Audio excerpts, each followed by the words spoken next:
جمادی را چنین تشریف داد جان عاشق را چه ها خواهد کشاد. یه مردکی ترسنده و لرزنده میگه با انمی دست لب قربت بورز، صاحبی انم دست لب دوست داشته باش. وقتی یه جسمی منجمد ایقا تشریف داد که آتش دیگه در او اصابت نمیگیره، یک مسلمان را که امت محمد صلی الله علیه و سلم باشه و محبت حضرت در قلبش باشه، ایچی تشریفات براش عطا میکنه. بعد از آن گفتن با آن خادمه تو نگویی حال خود با این همه، این چنین دستارخوان قیمت چون فکرندی اندر آتش ایستی. بعدا هم خادمه را فیرود کردن که آخه این صحابی حضرت صلی الله علیه و سلم این میدونست از حکمت شا، آخه تو وقتی امر کرد چی قلن یه بار سوال نکردی که او این میسوزه حضرت حیف میشوه. گفت دارم بر کریمان اعتماد، نیستم ذکرام ایشان ناامید، سر در اندازم نه این دستارخوان ز اعتماد این کریم رازدان. گفت این صحابی حضرت از من به درجه به اعتماد دارم که اگر میگفت که یا خودی من سر تبره در تنور بودو سر من میدوختم. اولی کوی یک دستارخوان های به حضرت میگه ای برادر خود در این اکسیر زن، کم نباید صدقی مرد صدقی زن. در همین محک خطه با آزما همین خیلی غیرت داری. مردک دعوی مردکی میکنی، صدقی مرد باید ای صدقی زنی که ناقص العقل ناقص الدین باید کم نباشه. اون دل مردی که از زن کم بود، اون دل باشد که کم زیش کم بود. مردکی که غیرت جسارت همت یا صدقه نداره، او دل نداره، جای دل شکنبه داره.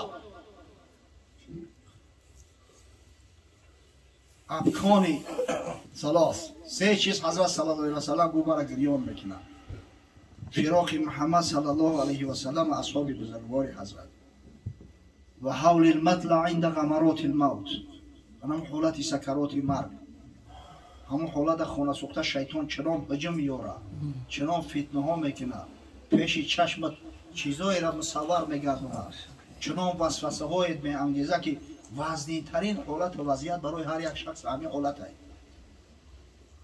حضرت سفیان ثوری بزرگ خدا که امیرالمؤمنین در حدیث بدست، در روایت حدیث میگه کثیر البکا بود، بسیار گریه میکرد است. و یه روز یک شاگردش گفت یا ابو عبدالله علیک بالرجاء فإن عفو الله اعظم من ذنوبک. ای ابو عبدالله گفت وقتی میدونی که عفو خدا همیشه از گناهش بیشتر و زیادتر است، چرا که قدر گریه میکنی؟ خدا بزرگتر از او است که مقصد بنده صالحش مورد رحمت مغفرت قرار نده. گفت او علی ذنوب ابکی یا هذا او علی ذنوب ابکی. ای نادان تو گفت خیال میکنی که من همین گناه میترسم؟ والله لو علمت انی اموت علی توحید لم ابالی بمثل الجبال من الذنوب. قسم به الله گفت اگر من بدونم که با توحید با همین دین ایمان ای دنیا میرم، اگر گناه ها مثل که باشه پروا ندارم. میگه کسی نمیدونه. کی میدونه که چه خیل میروه در اون حالت همون سکرات مرگ؟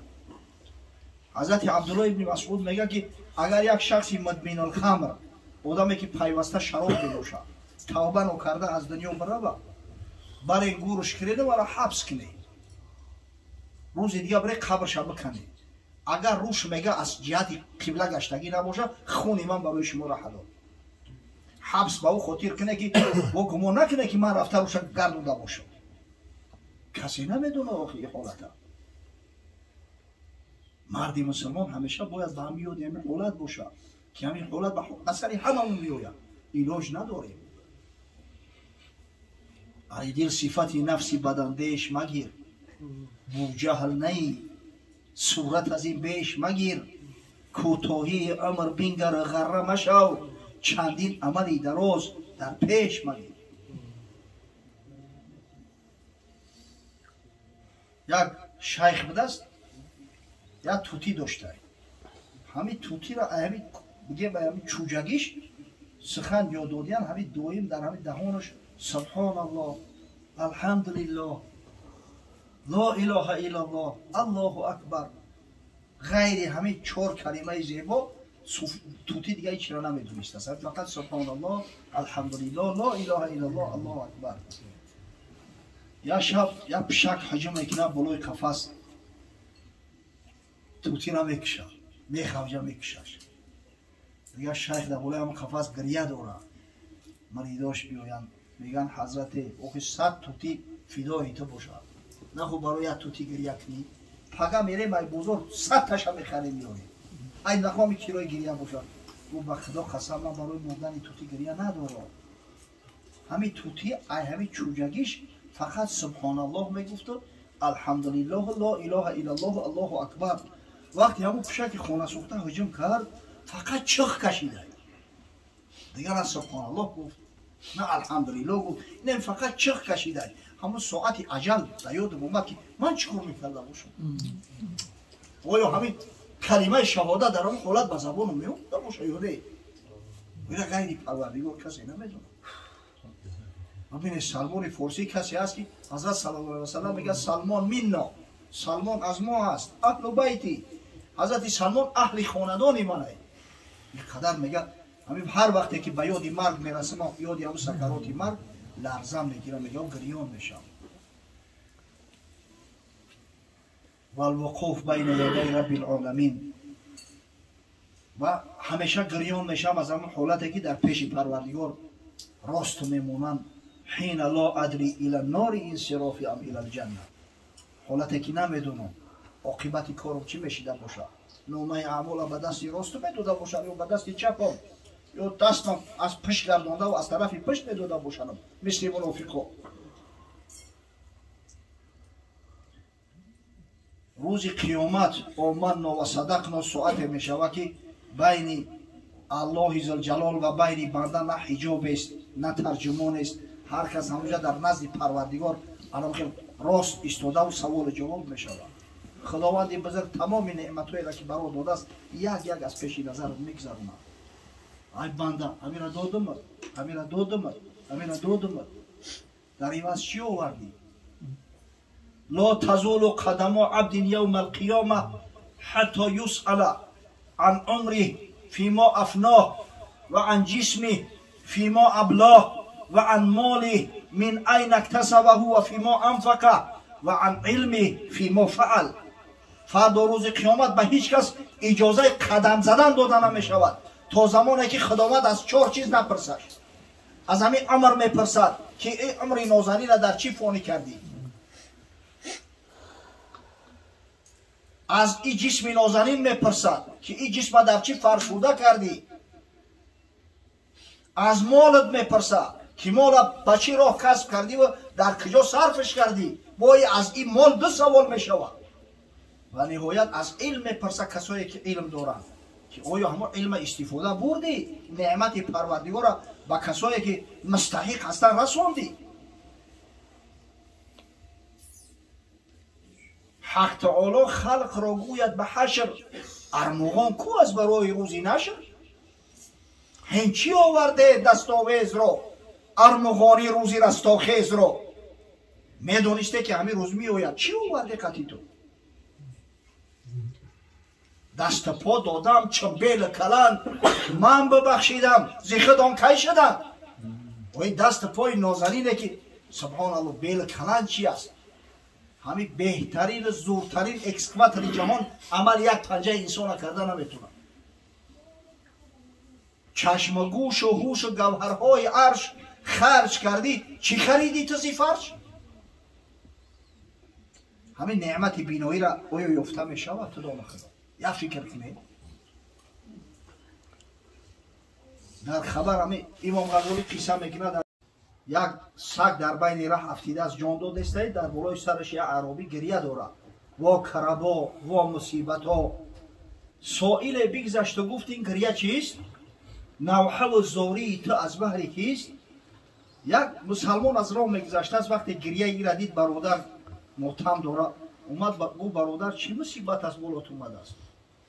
گفت در ملکم سگ بد نیک خو نک همه میرد میان راه. و همی سگ مای بسیار سگ خوب و وفادار بود. او در پیش مرده است. یا بعضی همو مردمی نوباب در رفیقی نزدیکتر بود به ما. روز صیادم بده شب پاسبان، تیز چشم و صیدگیر و دزدران. روز صیادی میکرد شب پاسبانی میکرد، ای ترسی ایره گرگا نزدیک نمیشیدم با مول حالم. برای همه گریه دارم. گفت دردش چیست؟ زخم خورده است؟ پرسید که چی درد داره ایسا؟ او خدای تعالی برای هر یک چیز اسباب را خلق کرده است. یگون زخم داره، یگون کسل داره. گفت جوع کلب زارش کرده است. گفت نه ای گشنگی را مرده است، سال قحطی بوده است، سال اندک سال شیرین اومده بوده است. بعد از اون گفتش که ای دانای حور، چیستن در دستت این انبان پر؟ در سر حلقش یک خرجین پرتوفتگی مردک عربی دو پوچه خرجین پرای. و سوالش کرد که چی داری در خرجینت؟ گفت نان و زاد و لوتی دوش من میکشونم بهر تقویت بدن.